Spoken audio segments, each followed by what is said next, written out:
നമ്മുടെ പ്രൊഡ്യൂസർമാർ തന്നെയാണ് ഈ മേഖല നശിപ്പിച്ചു വെച്ചിരിക്കുന്നതെന്നാണ് എനിക്ക് പറയാനുള്ളത്.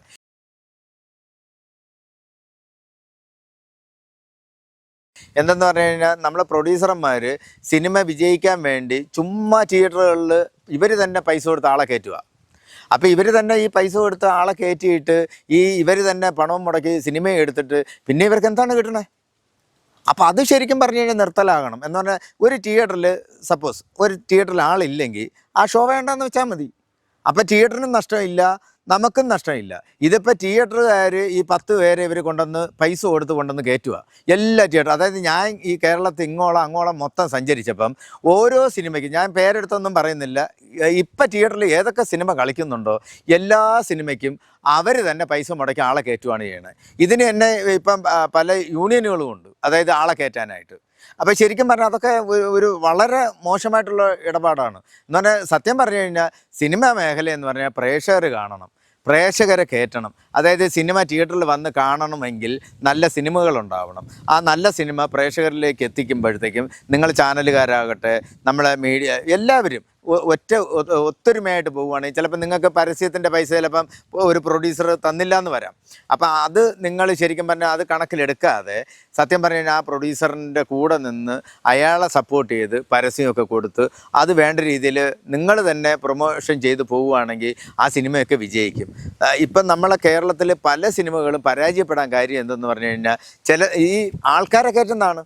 അപ്പോൾ എന്തുകൊണ്ട് ഇവർ വിചാരിക്കണത് എന്നാണെന്നറിയാം, എനിക്ക് ആ പ്രൊഡ്യൂസർ ടിക്കറ്റ് എടുത്ത് തരും, അല്ലെങ്കിൽ എനിക്ക് മറ്റേ ഡയറക്ടർ ടിക്കറ്റ് തരും. അപ്പോൾ അങ്ങനെയുള്ള വിചാരമാണ് എല്ലാവർക്കും. അപ്പോൾ പിന്നെ ആരാ തിയേറ്ററിൽ കയറണേ? ഇവർ നമ്മൾ ആദ്യ ദിവസം തിയേറ്ററിൽ സിനിമ ഇടുമ്പോൾ ഞാൻ വലിയ പാവമൊന്നും പറയുന്നില്ല, എൻ്റെ തിയേറ്ററിൽ വന്നത് തന്നെ 10 പേര് 5 പേര്, പിന്നെ 5 പേരുടെ പൈസ ഞാൻ കൊടുക്കണമെന്ന് പറഞ്ഞു. അപ്പോൾ ഇങ്ങനെയൊക്കെയാണ് തിയേറ്റർ ഇതേക്കുന്നത്. അതായത് തിയേറ്ററുകാരെ ഒന്നും പറഞ്ഞിട്ട് കാര്യമല്ലോ കേട്ടോ. അവർ ശരിക്കും പറഞ്ഞു കഴിഞ്ഞാൽ അവരനുഭവിക്കുന്ന വേദന ഇതിലും വലുതാണ്. എന്ന് പറഞ്ഞു കഴിഞ്ഞാൽ 10 പേരോ 15 പേരോ കയറി കഴിഞ്ഞാൽ ഷോ വേണമെന്നാണ് തീരുമാനം. അത് ചിലപ്പോൾ അസോസിയേഷൻ്റെ തീരുമാനമായിരിക്കും, ഞാൻ ആരെയും കുറ്റപ്പെടുത്തുന്നതല്ല കേട്ടോ. പക്ഷേ നമ്മൾ പ്രൊഡ്യൂസർമാർ തീരുമാനിക്കണം. അതായത് ഇങ്ങനെയാണ് നമ്മൾ സിനിമ എടുക്കുമ്പോഴത്തേക്ക് നമ്മൾ ആളെ കയറ്റില്ല എന്നൊരു തീരുമാനം എടുത്താൽ മതി. ഞാൻ പറഞ്ഞിരിക്കണത് എന്താ, നമ്മുടെ സിനിമയ്ക്ക് ആളില്ലേ, തിയേറ്ററിൽ നിന്ന് പടം എടുത്ത് മാറ്റിക്കൊള്ളാൻ പറഞ്ഞു.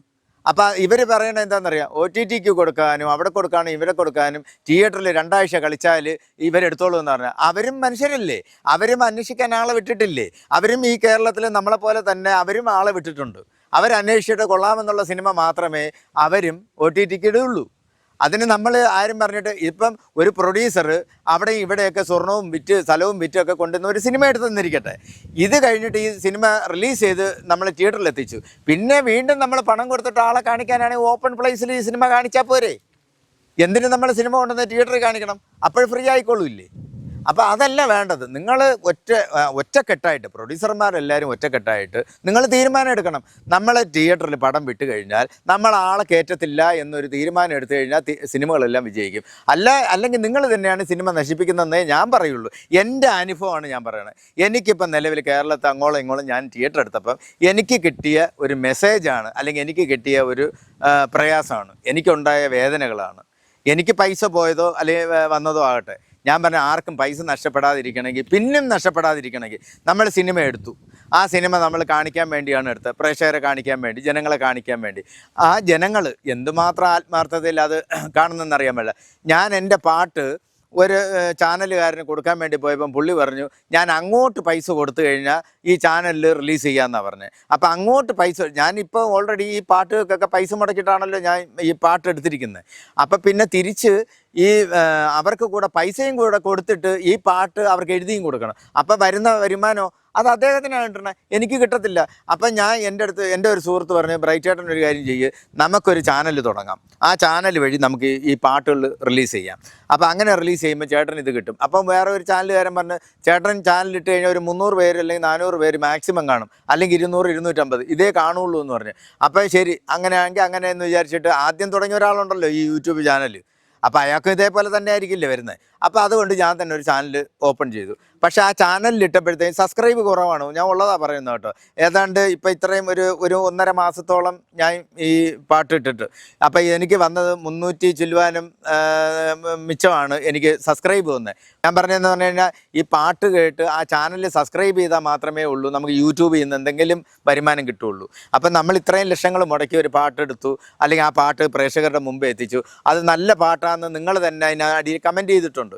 അതൊക്കെ എനിക്ക് നല്ല ഒരു ഇതാണ് കിട്ടിയത്. എന്ന് പറഞ്ഞാൽ ആദ്യമായിട്ട് ഞാൻ എഴുതിയ ഒരു പാട്ട് നിങ്ങളത് കേട്ടപ്പോഴത്തേക്ക് അതിന് നല്ല കമൻറ്റ്, ഒരു മനുഷ്യൻ പോലും അതിന് മോശം കമൻറ്റ് ഇട്ടിട്ടില്ല കേട്ടോ. അത് തന്നെ എനിക്ക് വലിയൊരു ഭാഗ്യമായിട്ടാണ് ഞാൻ എടുക്കുന്നത്. അതിന് ലക്ഷക്കണക്കിന് ആൾക്കാർ കണ്ടില്ലെങ്കിൽ പോലും ഈ 10,000 പേര് കണ്ടത് എനിക്ക് തൃപ്തിയാണ്. ഞാൻ അത് എനിക്ക് അതിനകത്ത് വേറെ ഒന്നുമില്ല. അതായത് ജെനുവൻ ആൾക്കാരാണ് ഈ കണ്ട 10,000 പേര്. മറ്റേതൊക്കെ അവിടെയും ഉണ്ട്. അപ്പോൾ യൂട്യൂബ് ചാനലുകാർ പലരും എന്നെ വിളിച്ചു, ഇത് പ്രൊമോട്ട് ചെയ്യാനായിട്ട് ഇത്ര രൂപ ഞാൻ കൊടുത്തു കഴിഞ്ഞാൽ മിനിറ്റ് വെച്ച് ലക്ഷങ്ങളാക്കി തരാമെന്ന് പറഞ്ഞു. അപ്പോൾ ഞാൻ പറഞ്ഞു എനിക്ക് അങ്ങനെ ആക്കണ്ടെന്ന് പറഞ്ഞു. ആൾക്കാർ കണ്ടിട്ട് അവർക്ക് ഇഷ്ടപ്പെട്ടിട്ട് അവർ സബ്സ്ക്രൈബ് ചെയ്യണമെങ്കിൽ ചെയ്യട്ടെ. അത് നമ്മൾ ഓരോ ജനങ്ങളും ഏറ്റെടുക്കണം. ഓരോരുത്തരും ഏറ്റെടുത്തിട്ട് നല്ലതിനെ നിങ്ങൾ പ്രൊമോട്ട് ചെയ്യുക. അതായത് മോശമാണെങ്കിൽ നിങ്ങൾ ചെയ്യരുത്. അതായത് നല്ലതിനെ നിങ്ങൾ പ്രൊമോട്ട് ചെയ്യുമ്പോഴാണ് എന്നെപ്പോലുള്ള പ്രൊഡ്യൂസർമാർ നിലവിൽ വന്നുകൊണ്ടിരിക്കുന്നത്. കൂടാതെ എനിക്കിതിനകത്ത് ഏറ്റവും വലിയൊരു അനുഗ്രഹം കിട്ടിയത് എന്താണെന്ന് പറഞ്ഞു കഴിഞ്ഞാൽ, ഞങ്ങളുടെ ചിത്രാഞ്ജലി പാക്കേജ്, സർക്കാരിൻ്റെ ഒരു ചിത്രാഞ്ജലി പാക്കേജ് എനിക്ക് കിട്ടിയതാണ്. ആ ചിത്രാഞ്ജലി പാക്കേജ് എടുക്കേണ്ട കാര്യം എന്ന് പറഞ്ഞാൽ, ഞങ്ങൾ സിനിമ തുടങ്ങുന്നതിന് മുമ്പ് ഞങ്ങൾ ഇങ്ങനെ എൻ്റെ അടുത്തൊരു മനുഷ്യൻ വന്ന് പറഞ്ഞു, ബ്രൈറ്റ് നിങ്ങൾ ചിത്രാഞ്ജലി പാക്കേജ് എടുത്തു കഴിഞ്ഞാൽ നിങ്ങൾക്ക് കുറച്ച് പൈസ കിട്ടും, അപ്പം നിങ്ങൾക്കത് കളർ ചെയ്യാനും മറ്റു കാര്യങ്ങൾക്കൊക്കെ അത് ഉപകരിക്കും. അപ്പം ഞാൻ നോക്കിയപ്പോഴത്തേക്കും സർക്കാരിൻ്റെ ഒരു പദ്ധതിയല്ലേ, അപ്പോൾ എന്നാൽ അതൊന്ന് നമുക്ക് നോക്കാമെന്ന് പറയുമ്പോൾ ഞാൻ അതിന് വേണ്ടി അവിടെ തിരുവനന്തപുരത്ത് ചിത്രാഞ്ജലിയിൽ പോയപ്പം എല്ലാ മനുഷ്യരും, അതായത് അതിനകത്ത് സ്റ്റുഡിയോ മാനേജറാകട്ടെ, അതിൻ്റെ താഴെയുള്ളവരാകട്ടെ, എല്ലാവരും എനിക്ക് ഈ ഓരോ പേപ്പർ വർക്കുകളൊക്കെ അവരെ നന്നായിട്ട് അത് പൂരിപ്പിച്ച് തരികയും നമുക്ക് മനസ്സിലാക്കേണ്ട രീതിയിൽ അവർ ചെയ്തു തരികയും ചെയ്തു. അത് മാത്രമല്ല, അതിനകത്ത് നമ്മുടെ സിനിമയെന്ന് പറയുന്ന ഒരു സാധനം അത്രയും ക്വാളിറ്റിയിൽ വന്നത് തന്നെ അവിടുത്തെ ടെക്നീഷ്യന്മാരുടെ കഴിവാണ്. അതായത് ഞങ്ങൾ ചെയ്ത് കൊടുത്തുവെങ്കിലും ഞങ്ങൾ ചെന്നൈയിൽ കൊണ്ടുവന്ന് കുറേ ഭാഗം ചെയ്തു, അങ്ങനെ നമ്മൾ പലതും ചെയ്തു. പക്ഷേ എങ്കിലും ഞങ്ങൾ ഇവിടെ വന്നപ്പോൾ ചിത്രാഞ്ജലി പാക്കേജിൽ വന്നപ്പോഴത്തേക്കും ചിത്രാഞ്ജലിക്കാർ ചെയ്തു തന്നപ്പോൾ അത് നല്ല മനോഹരമായിട്ട് അത് ചെയ്തു തന്നു. അതുകൊണ്ട് തന്നെയാണ് നമ്മുടെ ആ സീനറികളെല്ലാം കാണുമ്പോൾ നിങ്ങൾക്കറിയാം, അതിൻ്റെ കളറിങ് ആകട്ടെ, നമ്മൾ ഒരുപാട് കാര്യങ്ങൾ, അതായത് ഇതിൻ്റെ പുറകിൽ പ്രവർത്തിച്ചവരെല്ലാം ആത്മാർത്ഥതയായിട്ടാണ് പ്രവർത്തിച്ചത്. അതായത് നമ്മുടെ സിനിമയ്ക്ക് വന്ന എല്ലാ ആൾക്കാരും 1-2 പേര് ചെറിയ ഇത് കാണിച്ചുവെങ്കിലും, പക്ഷേ അത് നമുക്ക് ക്ഷമിക്കാമെന്നുള്ളതേ ഉള്ളൂ. ചിലപ്പോൾ അതിൽ എനിക്കും വീഴ്ച കാണാം, അല്ലാണ്ട് ഞാൻ വലിയ ആളെന്ന് പറഞ്ഞിട്ട് കാര്യമൊന്നുമില്ലല്ലോ. നമ്മളുടെ ഭാഗത്തും കുറ്റങ്ങളും കുറവുകളും ഉണ്ടായിട്ടുണ്ടാവാം. അതായത് കൃത്യസമയത്ത് ചിലപ്പോൾ നമുക്ക് ഇന്നത് ചെയ്യാൻ പറ്റിക്കൊണ്ടിട്ടുണ്ടാവില്ല, ചിലപ്പോൾ അവരുദ്ദേശിക്കുന്ന സാധനങ്ങൾ എനിക്ക് കൊടുക്കാൻ പറ്റിയിട്ടുണ്ടാവില്ല. അങ്ങനെയൊക്കെ അതായത് ഇതിനകത്ത് ഏറ്റവും കൂടുതൽ ഒരു പ്രൊഡ്യൂസർ അനുഭവിക്കുന്ന വേദനയാണ് അതെല്ലാം. അപ്പം നമ്മൾ സാധാരണ ഇങ്ങനെ പണം മാത്രം മുടക്കിയിട്ടിരിക്കാതെ നമ്മൾ അതിൻ്റെ പുറകെ നടന്ന് എന്തൊക്കെ വേണം, അല്ലെങ്കിൽ എങ്ങനെയൊക്കെ വേണം എന്ന് നമ്മൾ അതുകൂടെ പഠിക്കുന്നത് നല്ലതാണ്. അപ്പം എനിക്ക് ഈ സിനിമയെ കൊണ്ട് പഠിക്കാൻ പറ്റിയെന്ന് പറഞ്ഞാൽ, ഇന്നൊരു സിനിമ ഞാൻ ചെയ്യുവാണെങ്കിൽ എനിക്കിന്ന് ആരുടെ ആവശ്യമില്ല, അത് കുറച്ച് ഏറെ എനിക്ക് പഠിക്കാൻ പറ്റി. ഇനി വിതരണമാകട്ടെ അല്ലെങ്കിൽ മറ്റുള്ളതാണ് എങ്ങനെയാണെന്നുള്ളത് മനസ്സിലായി. അല്ലാണ്ട് ഇപ്പം ഞാൻ സെൻസറിങ്ങിന് പോയപ്പോൾ പോലും എനിക്ക് എന്തെല്ലാം പീഡനം ഉണ്ടായെന്നറിയാം. അതിനകത്ത് നിന്നും കൊണ്ട് സെൻസർ ചെയ്യുന്നവർ ഇത് ഉടനെ പറയുകയാണ്, ഇതിൻ്റെ ആ സീന് കട്ട് ചെയ്യണം, ഈ സീന് കട്ട് ചെയ്യണം, എങ്കിലേ ഇത് തരുള്ളൂ എന്നാണ് പറയുന്നത്. UA സർട്ടിഫിക്കറ്റ് തരാനായിട്ട് എൻ്റെ സിനിമ നിങ്ങൾ കാണുമ്പോൾ അറിയാം അതിലെന്തെങ്കിലും വയലേഷൻ ഉണ്ടോ എന്ന്. അത് ഉടനെ അവിടെ 2-3 പെണ്ണുങ്ങൾ ഇരിപ്പുണ്ടായിരുന്നു ഈ ഇതിന് സെൻസറിങ്ങിന്. ഇവരെല്ലാം പറഞ്ഞത് കേട്ട് കഴിഞ്ഞാൽ സത്യം പറഞ്ഞു കഴിഞ്ഞാൽ സങ്കടം വരും. എന്ന് പറഞ്ഞാൽ അവർ ഇതിന് തൊട്ട് മുമ്പ് ഓരോ സിനിമയിൽ നിങ്ങൾക്ക് കാണാം, ഒരു പെണ്ണിൻ്റെ ചുണ്ട് കടിച്ച് കീറിയ സിനിമകളുണ്ട്. അതുപോലെ തന്നെ അവരുടെ ശരീരഭാഗങ്ങൾ മുഴുവനും കാണിക്കുന്ന സീനുകളുണ്ട്. ഇതെല്ലാം ഈ പെണ്ണുങ്ങൾ എവിടെ ഇരുന്നിട്ടല്ലേ സെൻസർ ചെയ്തത്? എന്നിട്ട് അവരെവിടെ പോയി? എൻ്റെ സിനിമ നിങ്ങൾ കണ്ടു നോക്കൂ, ഒരു വയലേഷനും ഇല്ല. അത്രയും നല്ല മനോഹരമായിട്ട് ചിത്രീകരിച്ചിട്ടുണ്ട്. അതിനകത്ത് ഇവർ പറഞ്ഞ വയലേഷൻ ഒരു പെണ്ണിൻ്റെ ബാക്ക് സൈഡ് കണ്ടെന്നാണ്.